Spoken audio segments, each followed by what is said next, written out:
So you may have heard about this man in Arizona who pulled up to a food drive and started yelling at and berating the people who were waiting in line to get some food, yelling at them to get a job and calling them lazy and so on. Well, it kind of enraged me because 11 months ago, I lost my job. I'm waiting to be able to go back to work. I live in Nashville, working in entertainment, and I have needed assistance from my church. So I thought it was wrong for this guy to be judging these people. He doesn't know their lives, and I really wanted to give him a piece of my mind. He was in his work truck. Turns out it's a company that he owns. The number's on the side of the truck. I called that number. I did not even expect him to answer. I figured he's probably getting inundated with so many calls. But I got through to him, and we talked for almost 8 minutes. He explained his position and the source of his frustrations, and where I can somewhat understand part of where he's coming from. Nothing made me understand what he did to those people because he doesn't know their personal lives. But we did have a long conversation, and I'm going to play it for you after I play a little bit of the news story that I was watching that I initially learned about. And I will tell you, he spoke to me a lot more, gave me more of a quote than he gave to that reporter. So I thought it would be good for people to hear, to get a perspective, and see if they're willing to forgive this guy. I do believe that he regrets doing what he did, not because his business is suffering, but overall, it was in the heat of the moment, and he just went about it the wrong way, trying to voice his frustrations. He certainly did it to the wrong people. You don't kick people when they're down. A father who was in line with his family at a Buckeye food drive tonight says a stranger suddenly drove up and started yelling at people to get a job. Tempers flared when a Buckeye family says a man suddenly drove up in his truck, accusing them of not needing help. Get a job! Then why are you waiting in line for free food? Now, I spoke with the man who claims to be the person in the video. He says he's the owner of Highside Electric in Buckeye. You can see the company name on the car he is driving in that video.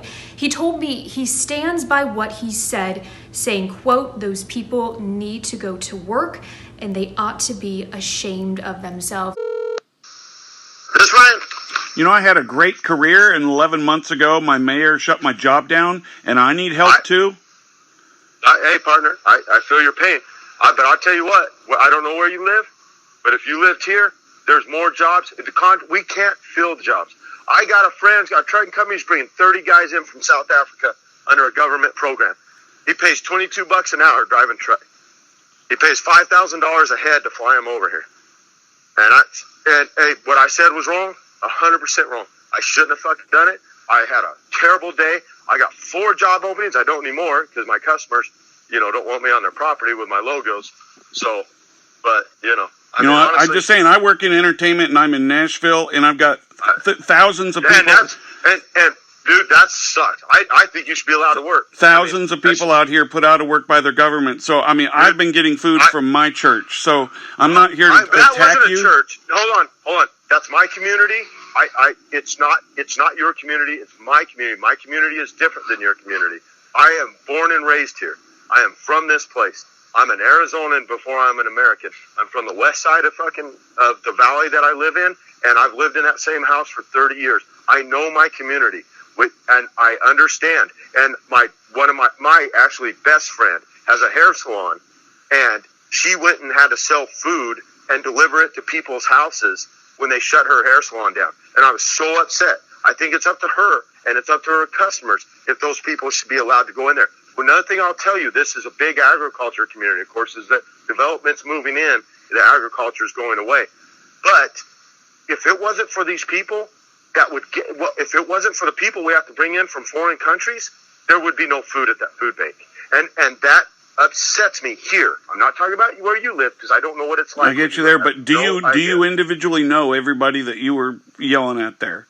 Do you know everybody? A few of them, some of them, no. And that's a good point. And that's the thing. We don't always know what's going on in other people's lives. And that's one thing I am damn sure sorry for. I am not sorry for my beliefs, but I am sorry for what I did.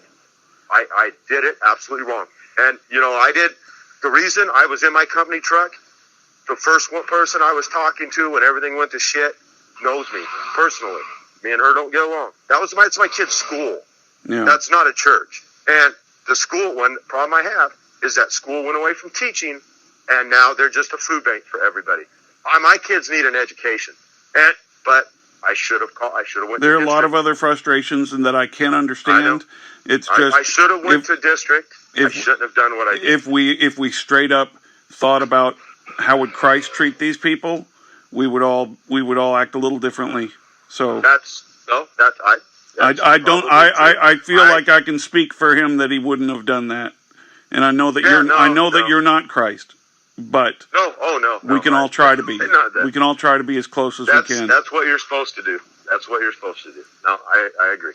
So having said that, I am calling to let you know that I hope that your employees and the people that you put into work don't suffer from this. I hope that forgiveness can be found across the board. Yeah. And they've gotten some nasty phone calls. I haven't changed my number. I'll take it. I did it. I screwed up. I'm going to own it. It's going to cost me a lot of money. I'm going to lose some employees. And, that's what happened was I couldn't find employees. That was my frustration. I literally am you can walk from that school to my house, and I am short 4 employees. I'm not anymore because, people aren't allowing me on their property now. So, and honestly, it just took a little stress off me other than the new added stress. And I went to jail for it. So. Oh, wow. I was not aware of that. So, well, you got to be careful what you say, because if you say something that hurts somebody's feelings, it's a public disorder, and it's jail time. So. All right, man. Well, listen, I wish you the best, and I hope you can come out the other side of this with a slightly different perspective. My perspective is improving, and I'll get out the other side of this. One thing about it, I'm going to tell you, dude, that people are telling me you're going to be out of a job. If the business went away, I'd have a job the next day. There is people here my concern is we're literally going to starve to death. Food's going to rot in the fields. And, honestly, everybody says close the border, do this, do that. Shit, they do that, we're starved to death. And it's sad, and it's not like that everywhere, but it's here. Arizona and California, big agriculture states for the winter vegetables, And when those in Mexico, because we have all their employees here, that's good, Tyler. Sorry, I'm working. Because we have all their pickers here. There was one year I used to be married to a Mexican woman, so we'd be in Chihuahua all the time. But anyways, the fields, crops were rotting in the fields, not because there wasn't people that were willing to work, but because those people all went to the United States to work. And my friend has a trucking company. He's bringing 30 people in under the agriculture program, because it's agriculture trucking, to drive truck for $22 an hour. And, those are where my frustrations come from. I took it wrong. I dealt with it 100% wrong. Should have called the district with my issues with the district. Should have kept bugging my politicians for the issues with the politics. Shouldn't have said a word to those people. Yeah, it's just kind of kicking them when they're down. I don't think everybody's choosing to be there. I'm certainly not. There's a few, because I'm not, and there are. There are absolutely there. There are some that game the system, and there are some that the system keeps there because they make it hard to come off of the assistance in order to get a job. Some people have a job showing up, and they go, "Well, if I take that job, I lose this assistance, which is." Then it puts me under where I would be if I just didn't take the job, and that's something that needs to be taken care of. I've got 2 employees that are on unemployment, and I'm short 4 people.